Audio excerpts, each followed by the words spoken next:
হচ্ছে যে যদি ভারত এর পরিপ্রেক্ষিতে পাল্টা যদি দূতাবাসগুলো বন্ধ করে দেয় বাংলাদেশে, তাহলে সেক্ষেত্রে কি সমস্যা হতে পারে?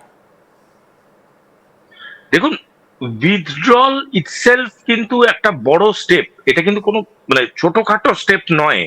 এবং উইথড্রল যখন ভারতবর্ষ করেছে, বিশেষ করে ভারতবর্ষের মতো ওয়েট অ্যান্ড ওয়াচ থিওরি নিয়ে আমি আর আপনি হাজারটা মানে শো করেছি এর আগে, যেখানে ওয়েট অ্যান্ড ওয়াচ থিওরি ভারতবর্ষের নিয়ে আমরা আলোচনা করেছি।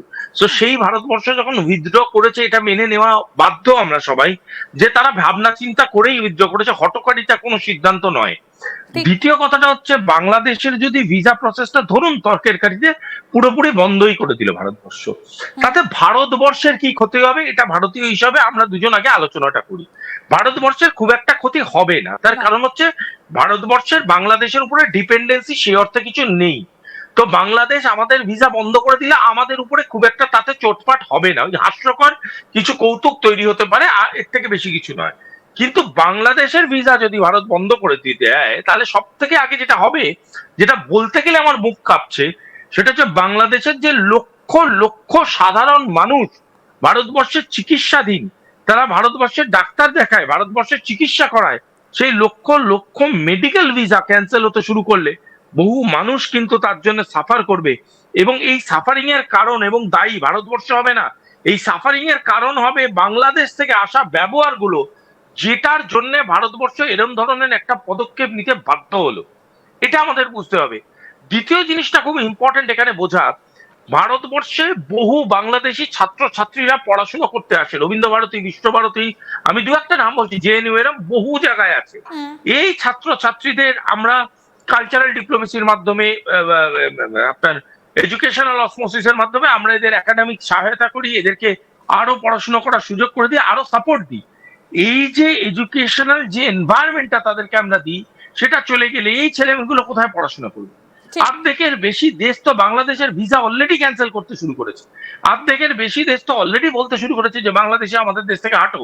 সেখানে আজকে যখন দাঁড়িয়ে এই ধরনের ঘটনাগুলো ঘটছে, বাংলাদেশের বোঝা উচিত বাংলাদেশের সব থেকে ইম্পর্টেন্ট রাষ্ট্র বন্ধুকে বাংলাদেশ যেভাবে আঘাত করছে, বাংলাদেশের সাধারণ মানুষের সময় এসে গিয়েছে তাদের রুখে দাঁড়াবার। একদম। এবং আরেকটা বিষয় আমি একটু এখানে অ্যাড করতে চাইবো, অনেকগুলো দেশের ক্ষেত্রে তাদের বাংলাদেশে কিন্তু তাদের কোনো দূতাবাস নেই বা তাদের কোনো এম্বাসি নেই, যেটা রয়েছে দিল্লিতে। এবং অনেক বাংলাদেশিকে বাইরে যেতে গেলে দিল্লিতে আসতে হয় বা আমাদের দেশে আসতে হয় সেই এম্বাসিগুলোর কাছে ভিসা পাওয়ার জন্য।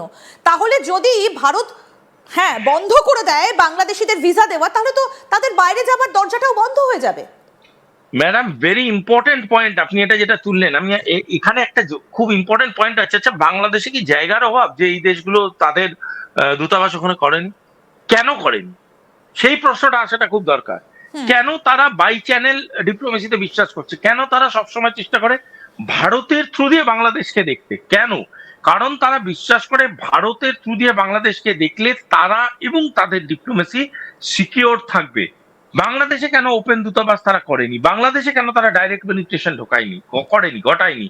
তার কারণটা হচ্ছে তারা বাংলাদেশে সিকিওর অনুভব করে না। বাংলাদেশকে এখনো তারা লজিক্যালি ধরে একটা স্টেট অফ অ্যাফেয়ার্স, যেই স্টেট অফ অ্যাফেয়ার্সে মূল উদ্যোক্তা বা মূল যাকে বলবো মানে কর্ণধার যে চারিদিক থেকে তাদের প্রোটেক্ট করছে, সেটা হলো ভারতবর্ষ। সেটা কিছু গাছ পাঠা হঠাৎ করে পলিটিক্সে ঢুকে এটা বুঝতে পারছে না, এবং তারাই সবাই মিলে একত্রিত হয়ে এনসিপি তে ঢুকেছে, যারা ইন্ডিয়ান এম্বাসির ইট খুলে নেওয়ার গল্প বলে, যারা নিজেরা জানে না যে তাদের দাঁতের সেটিং কোথা থেকে করবে, তারা এসে ভারতবর্ষে এবং বাংলাদেশের ডিপ্লোমেসি সেটিং করতে এসছে। একদমই। এবং এখানে দাঁড়িয়ে সব থেকে বড় যে প্রশ্নটা উঠে আসছে সেটা হচ্ছে যে সামনেই কিন্তু বাংলাদেশে ইলেকশন রয়েছে, সামনের মাসেই।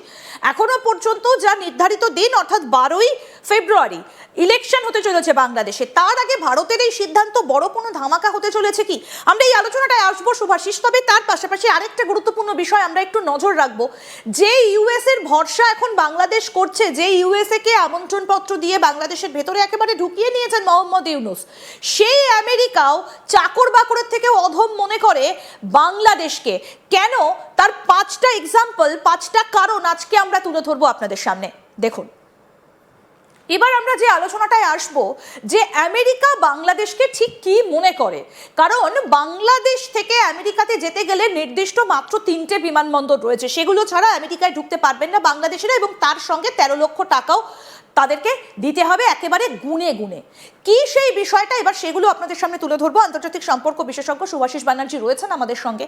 আমি একটু আপনার কাছ থেকে জানতে চাই যে কোন 5টা কারণে আপনার মনে হয় যে চাকর বাকরের থেকেও খারাপভাবে বাংলাদেশকে ব্যবহার করছে আমেরিকা। আপনার চোখে কি কি ধরা পড়ছে? দেখুন ম্যাডাম, আমি একটা খুব মজার কথা মনে পড়ে গেল। আমার এক মাস্টারমশাই বলেছিল যে মানুষ সবসময় ভালো মানুষকে খোঁজে।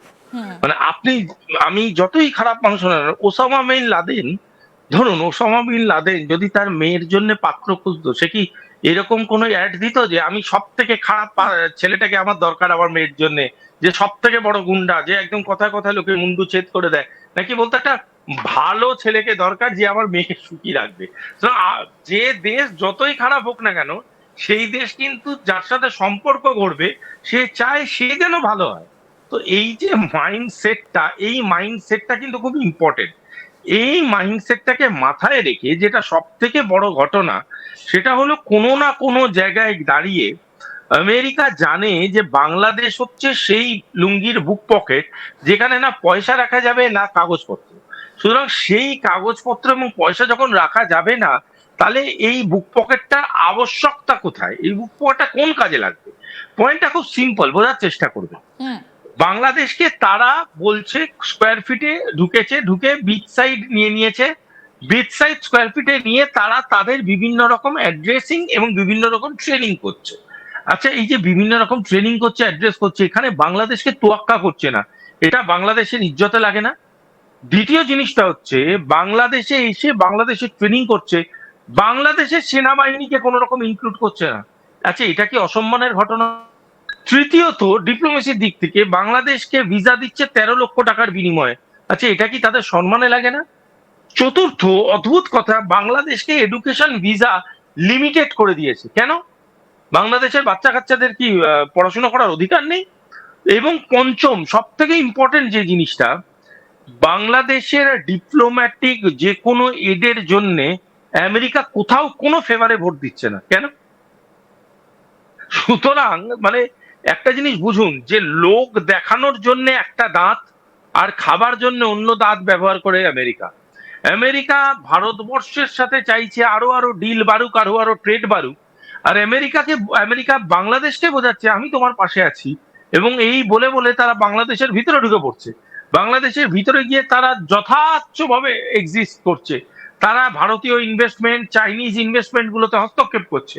অথচ তারা কিন্তু কেউ বাংলাদেশের ভোটের কথাতে বাংলাদেশকে সহযোগিতা করছে না, তারা কিন্তু কেউ বাংলাদেশকে পলিটিক্যাল সলিউশনের দিকে এগিয়ে নিয়ে যাচ্ছে না। ভারতবর্ষ দিনের পর দিন তার বিদেশ মন্ত্রকের তরফ থেকে বলছে